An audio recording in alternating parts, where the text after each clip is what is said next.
Imagine waking up every day feeling a bit more weighed down than usual. That's the harsh reality hitting Americans' mental well-being right now, as revealed by a startling new survey that has everyone talking. A recent Gallup poll, unveiled just this Thursday, paints a pretty grim picture. For the first time ever, fewer than 30% of Americans described their mental health as excellent. Even broader, the share who see it as either good or excellent has plummeted to an all-time low of 72%. To put this in perspective, mental health ratings like these are like a personal check-in on how you're feeling inside. Think of it as your own emotional weather report. And right now, the forecast for the nation looks unusually cloudy. This downward slide didn't happen overnight. Before the COVID-19 pandemic shook the world in 2020, at least 42% of folks consistently gave their mental health top marks, calling it excellent. For beginners dipping their toes into understanding mental health trends, this means that back then, more people felt genuinely positive about their emotional state, without the heavy burdens we are seeing today. But here's where it gets a little hopeful amid the gloom. Experts are pointing out that this isn't entirely doom and gloom. David Radley, a senior scientist focused on tracking health systems at the Commonwealth Fund, suggests that our society's growing comfort in discussing mental health could be playing a big role. Basically, people are less afraid to say, "Hey, I'm not doing great right now," which is a step forward from bottling it all up. As odd as it might sound, admitting you're facing mental health challenges and opening up about them is actually progress, Radley explained. It's like finally talking about a nagging headache instead of ignoring it. That honesty can lead to real help. Echoing this, Dr. Lisa Rosenthal, a professor of psychiatry at Northwestern University, sees the poll results as a positive sign that the old stigmas, those outdated judgments that make people hide their struggles, are fading. This could mean we are getting better at spotting and acknowledging things like anxiety or depression symptoms, she noted. For those new to the topic, stigma is essentially the unfair shame society heaps on mental health issues, and reducing it helps everyone feel safer seeking support. Take social media, for instance. You'll find tons of posts and videos where adults are sharing stories about conditions like bipolar disorder, complex PTSD, autism, or ADHD. Many are realizing that those lifelong hurdles they've dealt with, maybe trouble focusing in school or overwhelming mood swings, might actually tie back to these diagnosable, treatable issues. It's empowering, right?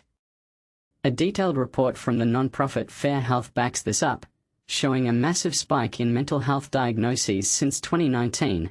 You can check it out here. https://Amazonors.com Media Fairhill Th White Paper Asset Trends %10% Mental %Health %Conditions %% Fair %Health %White Paper PDF. Some of this uptick, like cases of generalized anxiety or major depression, likely stems from the intense stresses of the pandemic era. Others, such as ADHD or bipolar, are now viewed as enduring conditions that stick around regardless of external events like a global health crisis. They're part of who someone is, not just a reaction to tough times. That said, while less stigma is a win, both Radley and Rosenthal emphasize that the COVID-19 trauma, combined with ongoing worries about politics and the economy, is taking a serious toll. In these shaky times, it's not surprising if mental health dips a bit, Rosenthal added. She makes a great point for newcomers. Not every bout of sadness or stress requires a doctor's note.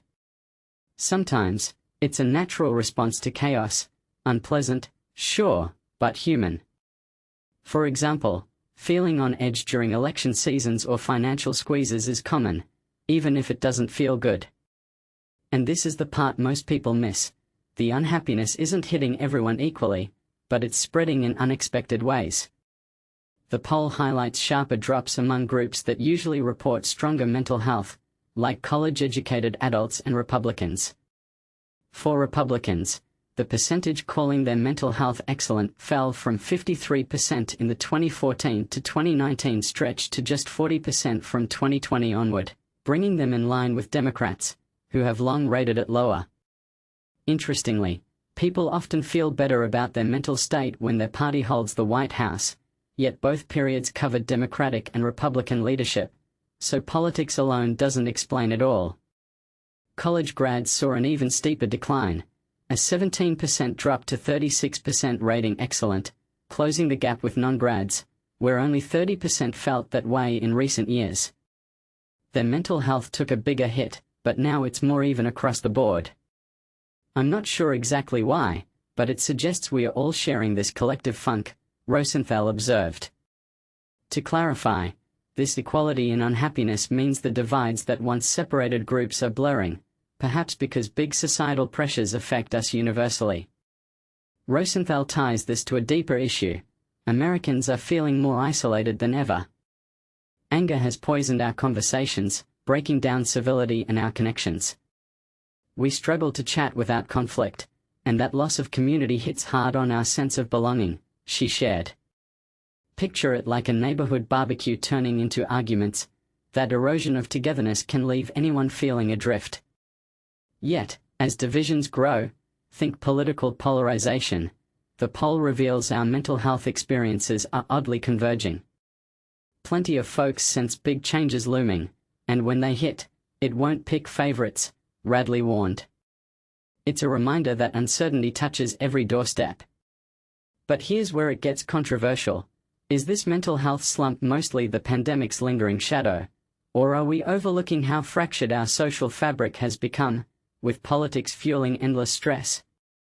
Some might argue that admitting struggles is overdramatizing normal life ups and downs, while others see it as a cry for systemic change. What do you think?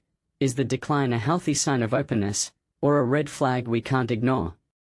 Drop your thoughts in the comments. I'd love to hear if you agree, disagree, or have your own story to share.